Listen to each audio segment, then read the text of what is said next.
Hai guys, welcome to channel NSID. Di video kali ini akan masuk ke chapter 2 yang berjudul Undersea Ruin Margini. Apa yang dihadapi oleh JB dan lainnya di labirin Margini? Apakah mereka semua bisa menaklukkan labirin tersebut? Oke, dan begitu berikut pembahasan light novel Arifureta volume 5 part 3. Saat Kaori, Theo, dan Miu berangkat ke Water City Arisen untuk menemui orang tuanya Miu. Di hari Kingdom, kelompok Aoki tidak melakukan apapun kecuali berlatih hari demi hari. Dan tentu saja mereka tidak melihat kemajuan. Pada saat ini di sudut istana yang sepi, Shizuku telah selesai melakukan latihan berpedangnya di lapangan yang jarang dia gunakan. Kemudian Shizuku berlari ke sudut tempat latihan dengan panik dan memuntahkan makanan yang sebelumnya ia makan saat sarapan. Setelah itu, ia berjalan ke bawah naungan pohon untuk beristirahat dan mengambil botolnya untuk diminum.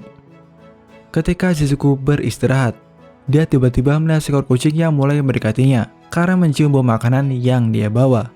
Shizuku yang melihat kucing itu mulai mengelusnya dan berniat memberi sandwichnya. Karena ukuran sandwich itu cukup besar, dia berniat memotongnya menjadi ukuran kecil agar bisa dimakan oleh kucing tersebut. Shizuku menggunakan pedangnya untuk memotongnya. Ketika melakukan hal itu, dia dikejutkan dengan kemunculan Ratu Liliana yang menghampirinya. Ketika mata mereka bertatap satu sama lain, Shizuku menyadari kucing itu telah pergi membawa sandwich yang barusan ia potong. Di sudut lapangan latihan, Shizuku merasa sangat malu. Di samping itu juga, Liliana duduk di sampingnya dan tertawa ringan. Tampaknya, Liliana cemas dengan Shizuku yang tidak bersama dan Koki dan lainnya. Karena mereka sudah cukup lama mengobrol, Shizuku bertanya pada Liliana apa urusannya. Liliana menjawab urusannya berkaitan dengan pergerakan ras iblis yang mencurigakan dan Nagumo yang diakui sebagai orang sesat oleh pihak gereja. Meski begitu, Liliana tetap akan mencoba membantu Hajime jika dia ingin kembali. Kemudian Shizuku berterima kasih ke Liliana dan mulai memeluknya. Setelah keduanya dengan cepat memasuki obrolan para gadis. Karena hari mulai gelap, mereka saling berpamitan untuk kembali ke istana. Saat keduanya kembali, Shizuku melihat Liliana kembali ke kamarnya sendiri. Di samping itu, Shizuku mengambil langkah menuju aula yang lain untuk kembali ke teman-temannya. Setelah berhasil melarikan diri dari Gruin Vulcano, kapal selam yang dinaiki Hajime dan lainnya berada di tengah lautan yang luas. Hal ini disebabkan karena kapal selamnya terbawa arus magma yang mengarah langsung ke laut. Dengan kedua tangan di belakang kepalanya, Hajime berbaring di atas kapal selam yang mengapung melalui ombak. Yue mengintip keluar dan melihat keadaannya dengan cemas, karena Hajime telah terluka parah dari Aurora dan lukanya masih dalam tahap penyembuhan. Hajime berpikir jika mereka lebih dekat ke laut di sisi barat daratan, mereka hanya perlu menuju ke timur. Mereka bisa mengumpulkan air dan sihir dan ikan untuk makanan. Sementara Hajime dan Yue yang telah mengobrol kembali ke dalam kapal selam.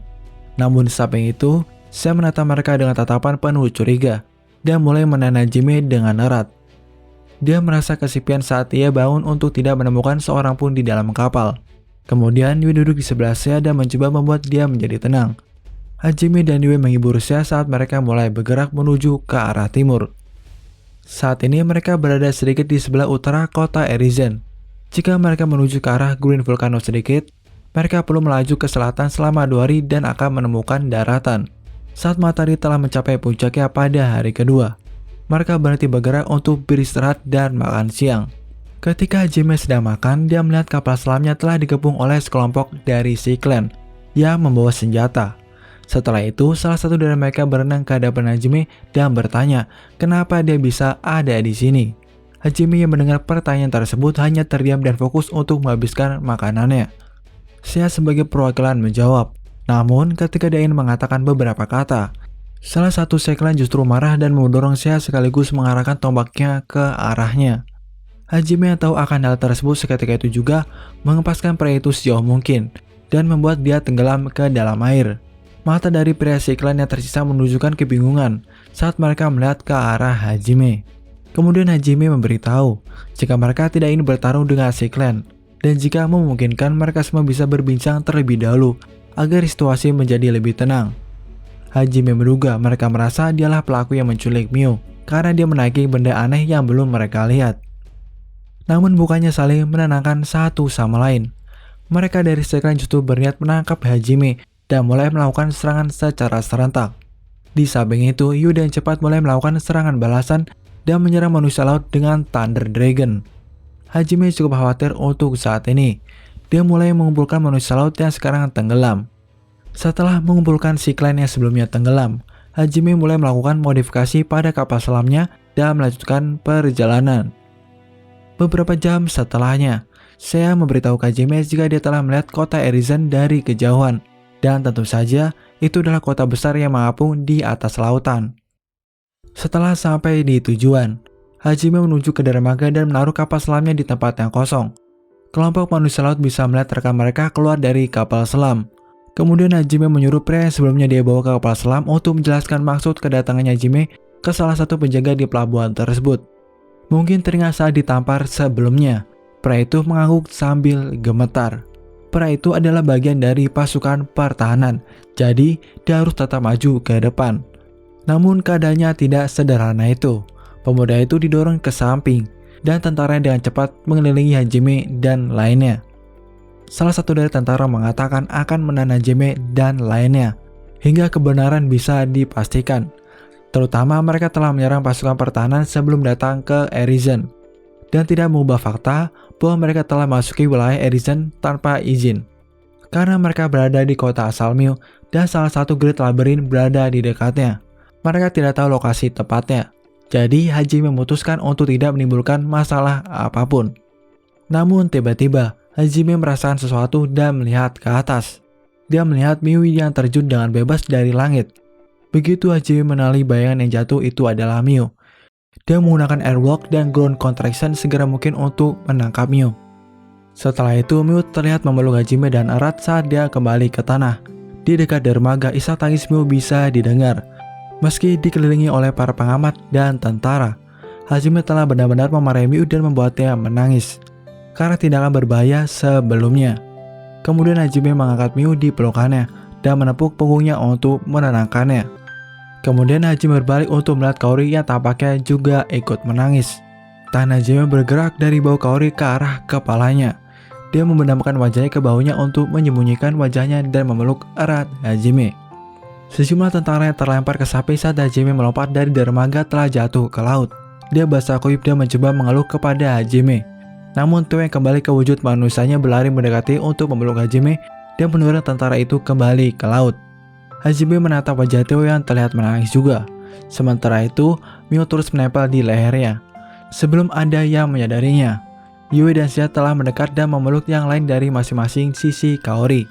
Hajime dipeluk oleh seorang gadis imut, wanita cantik, dan banyak gadis cantik di depan umum.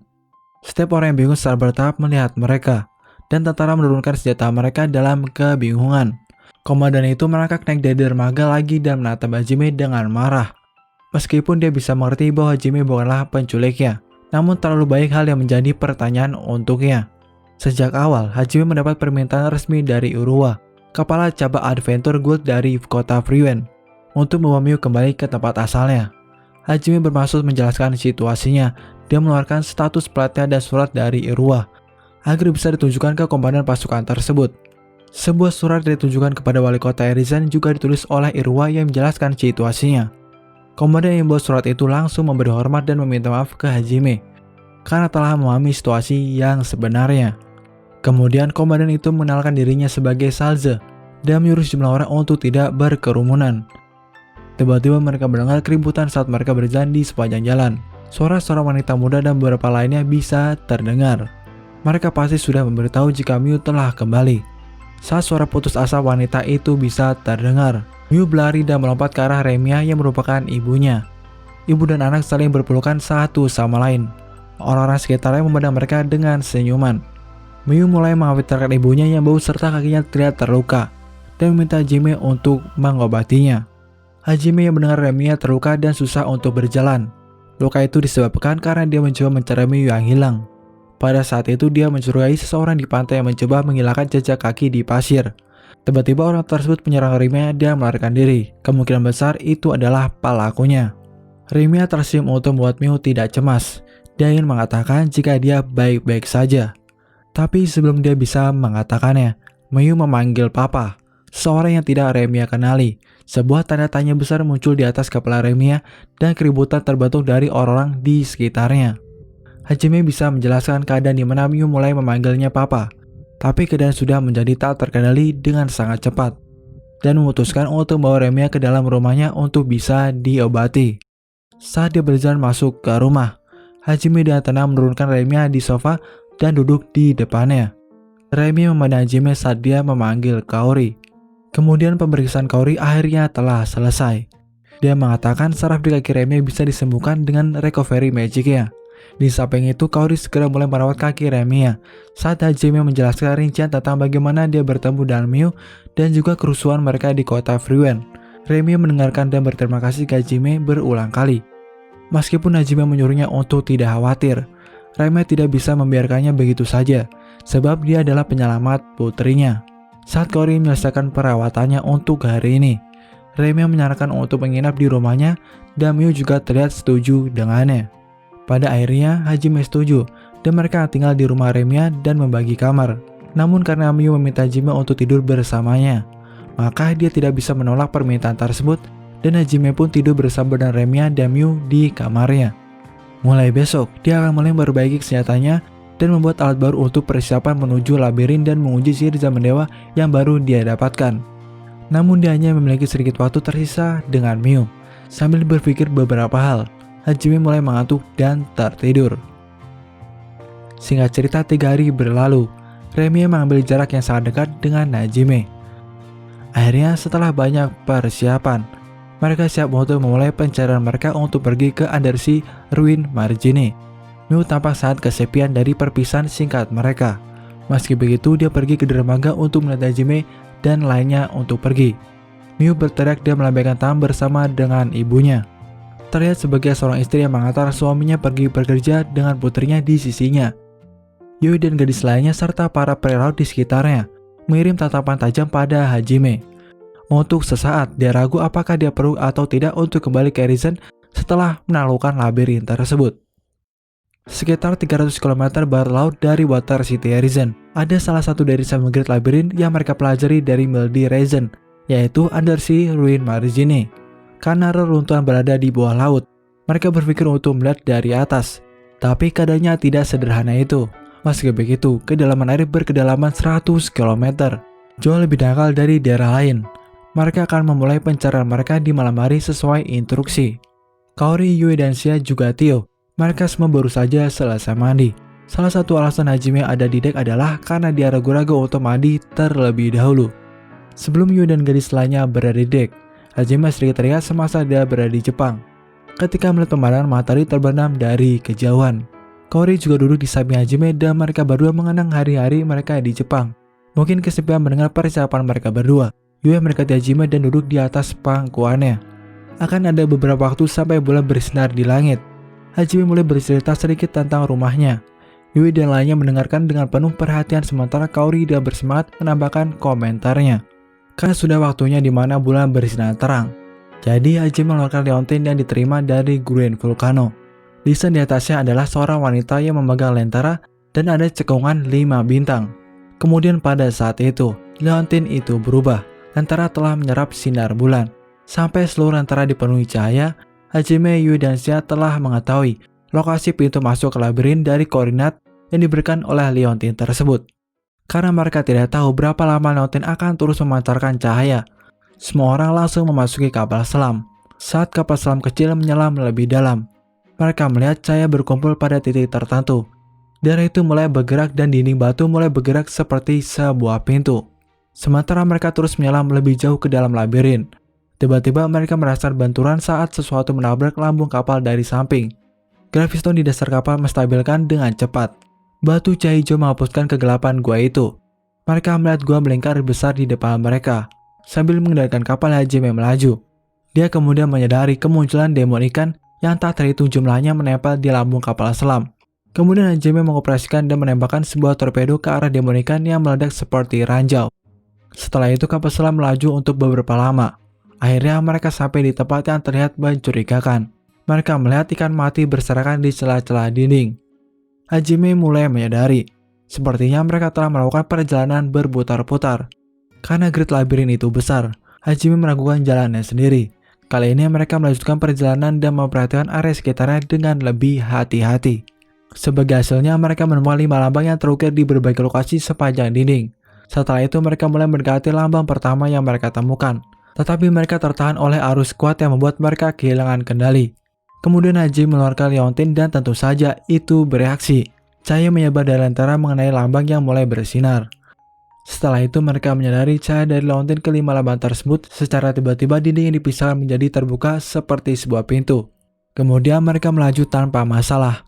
Namun tiba-tiba mereka merasa seperti mengambang. Lalu terjatuh dalam sekejap. Mereka berlima berteriak. Kapal selam itu akhirnya menghantam tanah yang keras saat mereka merasakan benturan yang sangat kuat. Saat melihat keluar, mereka tidak berada di lautan, melainkan di sebuah gua. Karena tidak demon di sekitarnya, jadi mereka meninggalkan kapal selam. Saat ini mereka berada di dalam sebuah ruangan separuh bulatan yang besar. Ada lubang besar di atas mereka, dan air mengalir keluar dari situ. Nampaknya dari situlah mereka telah terjatuh. Setelah Hajime mengembalikan kapal selam ke dalam Terasur Warehouse dan mulai menuju sebuah lorong. Tapi sebelum itu, dia meminta Yue untuk menyiapkan penghalang pelindung. Arus air yang seperti laser menyerang mereka dari atas. Arus itu dengan mudah akan meninggalkan sebuah lubang di tubuh jika terkena secara langsung. Apa yang muncul dari serangan arus tersebut adalah demon yang besar yang menempel di langit-langit. Dia menembakkan laser air dari berbagai lubang di tubuhnya. Karena ia adalah makhluk bawah laut dan lemah terhadap unsur api. Jadi Tom menyerangnya dengan Fire Magicka dan membuat demon itu kabur. Setelah mereka menghabisi beberapa demon, mereka mencapai sebuah ruangan besar. Dan begitu mereka masuk, sesuatu seperti gelatin yang tembus padang menghalangi jalan mereka untuk bisa keluar. Di samping itu, saya mencoba memecahkan dinding zat gelatin tersebut. Namun permukaannya hanya tercerai-berai. Zat itu justru menempel di baju Xian dan membuat bajunya mulai meleleh sekaligus menerima sedikit luka. Kemudian Tio membakar gelatin dengan segera dan sepertinya gelatin tersebut bersifat korosif. Tiba-tiba muncul dari celah kecil di langit demon berbentuk manusia. Namun tangan dan kakinya seperti strip dan panjangnya sekitar 10 meter yang memiliki tentakel di seluruh tubuhnya. Jeli yang keluar dari tentakelnya menyebar zat korosif seperti shower. Mereka semua juga mulai menyerang demon tersebut langsung, dan seketika itu tubuhnya meledak. Meskipun Yue dan lainnya tampak puas, Haji memberikan peringatan karena dia masih merasakan keberadaan demon lainnya di seluruh ruangan. Selain itu, seluruh ruangan mulai berwarna krismon saat Hajime melihatnya melalui evil eye-nya. Seakan-akan ruangan itu sendiri adalah demon. Selain itu, ruangan mulai terlihat seperti di dalam perut binatang dan mulai menjatuhkan ular laut di langit-langit ruangan. Saat demon lainnya mulai menyerang Hajime dan lainnya. Tetapi di samping itu, Hajime mengeluarkan senjatanya yang bisa dapat mengeluarkan api. Semua demon dan bahkan dinding itu nampak seperti mengelupas saat Hajime menembakkan api ke arahnya. Pada akhirnya Hajime merasa tidak menemukan cara untuk mengalahkan makhluk itu. Dan juga mereka tidak bisa bertarung untuk waktu yang lama di bawah air. Bahkan jika mereka memasuki kapal selam dan membantu penghalang, mereka tidak memiliki cara untuk membunuh makhluk itu.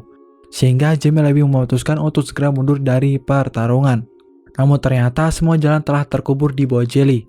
Hajime dengan putus asa melihat sekitar dan melihat pusaran air yang dihasilkan oleh celah di tanah, dan memutuskan kabur melewati celah tersebut. Setelah itu, Hajime menyerang Jelly dalam penyembur apinya sekaligus menggunakan transmute pada celah untuk memperluas retakan secara paksa. Hajime tenggelam di bawah air mulai mengambil alat oksigen agar membuat mereka semua bisa bernapas di dalam air dan membagikan ke lainnya. Khawatir dengan batas oksigen, Hajime mengambil pel bunker dari Terasur Warehouse dan menancapkannya di sudut celah yang mereka lewati. Saat pel bunker itu ditancapkan ke celah dinding, tiba-tiba arus air muncul secara tiba-tiba dan membuat semua orang terlempar ke dalam arus yang deras. Kemudian Hajime membuang banyak granat dari Terasur Warehouse untuk membunuh semua demon yang mengejar di belakang mereka. Dan setelah itu bisa terdengar ledakan yang besar. Kaori yang telah menelan sejumlah besar air melihat Hajime memeluknya erat-erat. Dan secara mengejutkan mereka saat ini berada di sebuah pantai yang dipenuhi pasir putih. Dan itu terlihat seperti ruangan yang sangat luar biasa besar. Nampaknya mereka telah jatuh ke daerah berbentuk bulat yang luas dengan lusinan lubang yang masing-masing menyemburkan air laut dengan kecepatan tinggi.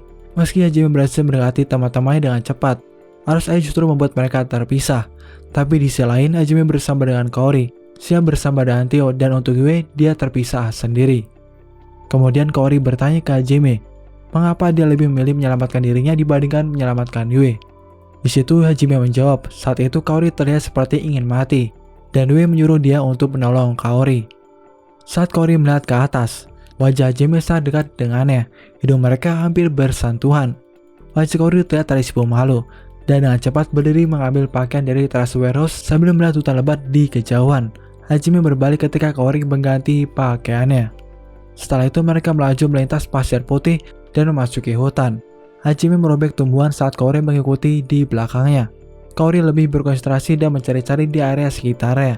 Karena itu hanya ada sedikit percakapan antara keduanya. Dan beberapa saat kemudian mereka berhasil melewati hutan. Hajime dan Kaori berhenti berjalan saat mereka menyaksikan pemandangan berupa bangkai kapal yang berserakan. Namun mereka tidak bisa tetap diam selamanya. Jadi mereka berjalan melewati sebuah batu dan menuju ke depan.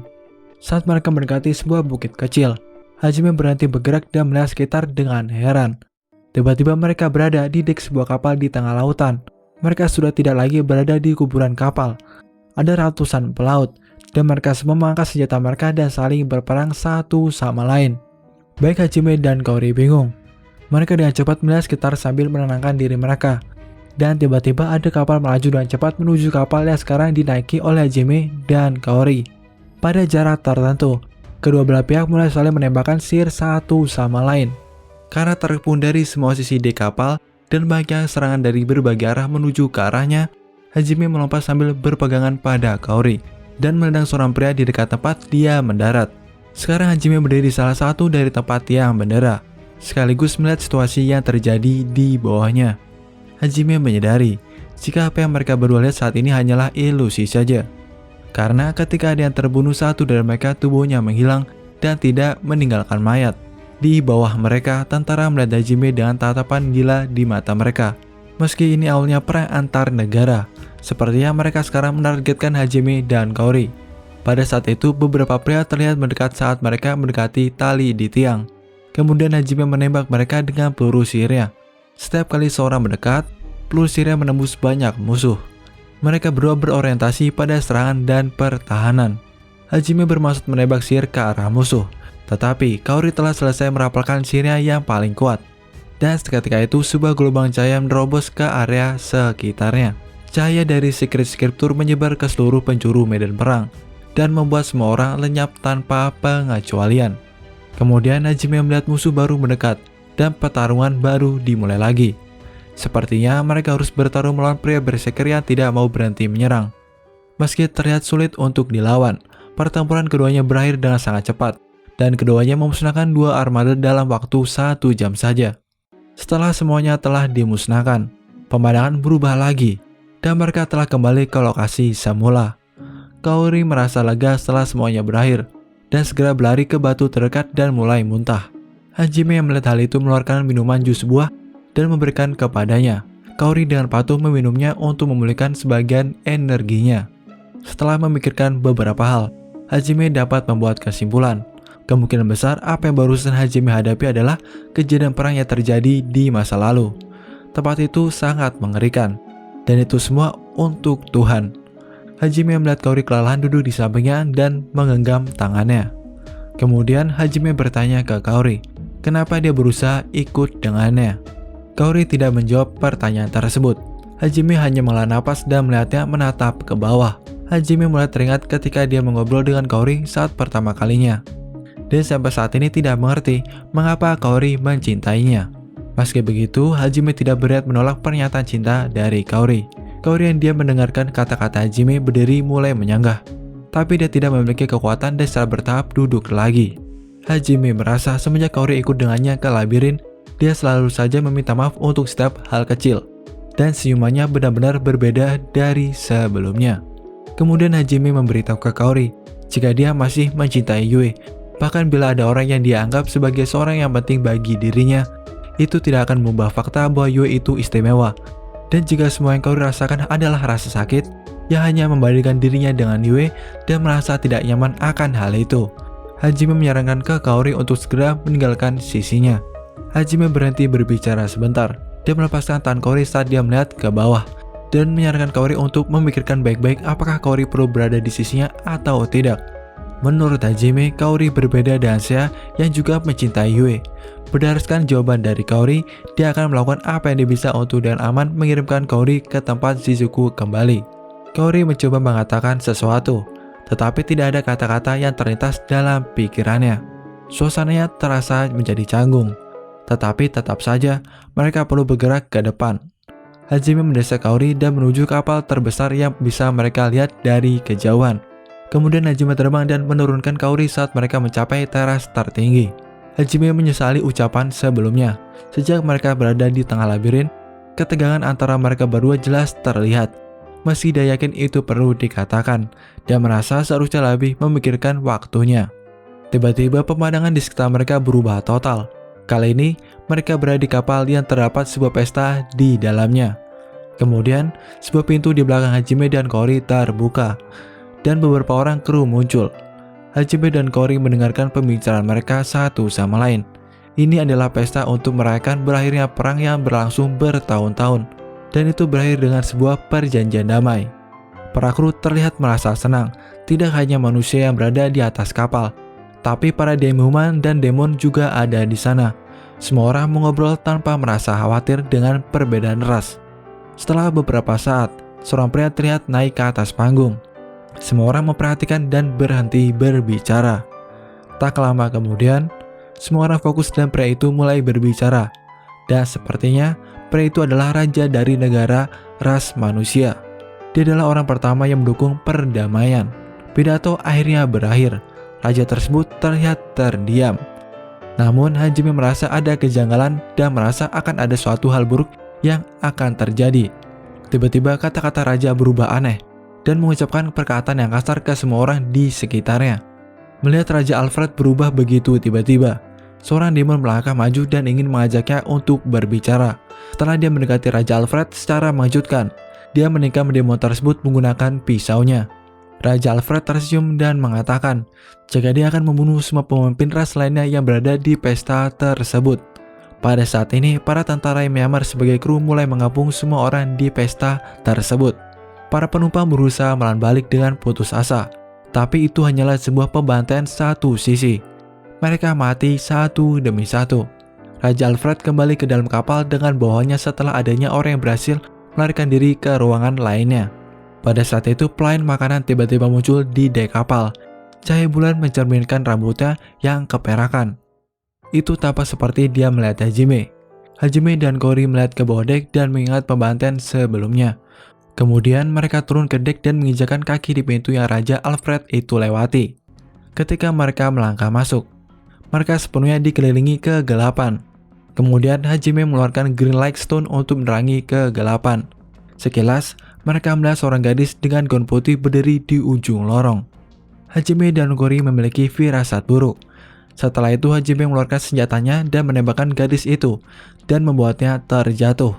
Di samping itu, secara aneh, tubuhnya bergerak seperti laba-laba saat dia melompat lurus ke arah Hajime dan Kaori.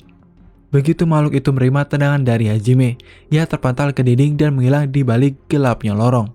Hajime mulai merasa lega dan menepuk kepala Kaori yang masih menempel padanya yang gemetar ketakutan. Sepanjang jalan, mereka melihat sebuah pintu yang terdapat bekas benturan, dan juga terlihat banyak kertas yang dilumuri banyak darah. Dan juga ada seorang wanita dengan rambut panjang yang basah meneteskan air dari leher saat dia bergantung dari langit-langit yang tubuhnya ikut terbalik. Tiba-tiba pintu terbuka dengan cara yang aneh, dan kemudian mereka masuk ke palka kapal. Dan secara mengejutkan, pintu di belakang mereka terbanting sangat keras dan membuat Kaori berteriak dengan cara yang aneh. Namun Hajime tidak mengkhawatirkan akan hal itu. Begitu Hajime mulai berjalan, muncul panah datang dari segala arah. Hajime dengan mudah menghadapi serangan itu dan Kaori mengaktifkan penghalang sihir. Segera setelah itu, sebuah angin yang kuat disertai kabut menyerang mereka. Hajime mencoba memegang Kaori, namun sayangnya penghalang sihir tersebut menghalanginya, sehingga dia tidak bisa menggapai tangan Kaori. Kaori menjerit tertiup angin dan menghilang ke dalam kabut. Hajime menggunakan skill persepsinya untuk mencari Kaori, namun sayangnya kabut itu menghalangi penglihatannya. Kemudian Hajime menuju kabut yang mengarah hilangnya Kaori. Tetapi tiba-tiba mayat seorang kesatria yang sebelumnya tidak bergerak menerkam dia dengan pedang di tangannya. Hajime dengan tenang menepisnya dengan senjatanya dan menembak ke arah perut kesatria tersebut. Namun pemain angger dan seni bela diri dengan kemampuan serupa juga ikut muncul. Banyak orang dengan senjata yang berbeda muncul dari kabut satu demi satu. Kemudian Hajime membentuk peluru sihir berwarna merah terang dan mengaktifkan light speed untuk segera menyelesaikan semuanya. Dia cemas karena dia belum menemukan keberadaan Kaori. Di sisi lain, Kaori sangat tidak nyaman karena Hajime tidak lagi berada di sampingnya. Dia sangat takut dengan sesuatu yang berkaitan dengan hal horor yang membuat tubuhnya tidak bisa berhenti gemetar ketakutan. Pada saat itu, dia merasakan sebuah tangan di bahunya. Dia merasa senang. Sejak Hajime sering menepuk bahunya untuk menghiburnya. Namun ketika dia berbalik, tangan itu justru terasa dingin. Dan Kaori mulai menyadari jika itu bukanlah Hajime yang saat ini berada di belakangnya.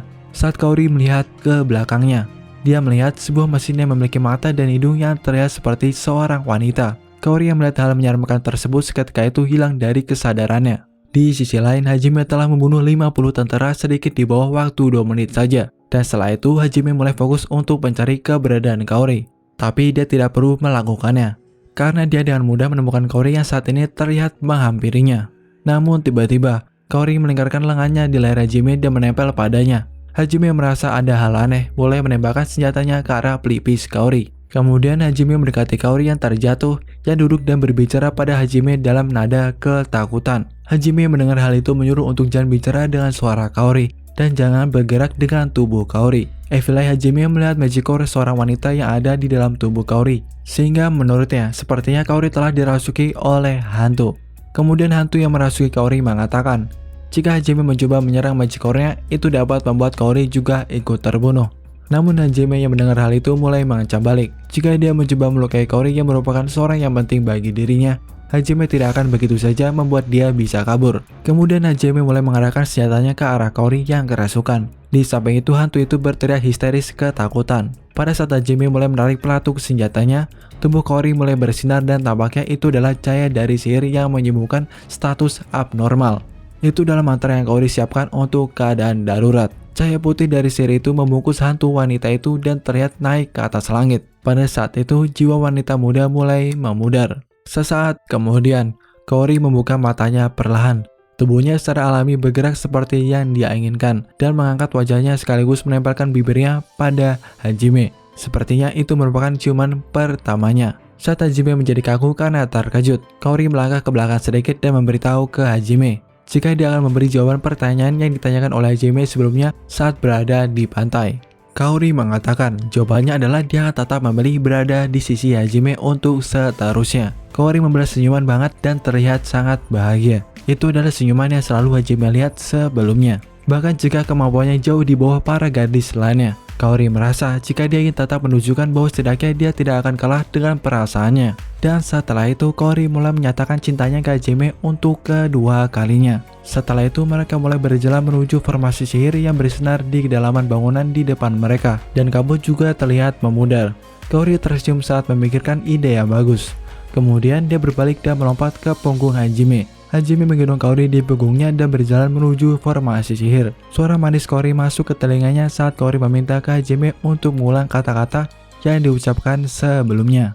Dalam arti tertentu, Kaori yang berada di punggung Hajime saat ini sedang menggodanya. Dia ragu-ragu untuk mengatakan lebih jauh saat dia melangkah ke dalam formasi sihir. Oke, itulah pembahasan untuk part 3 kali ini. Like, share, and see you next time.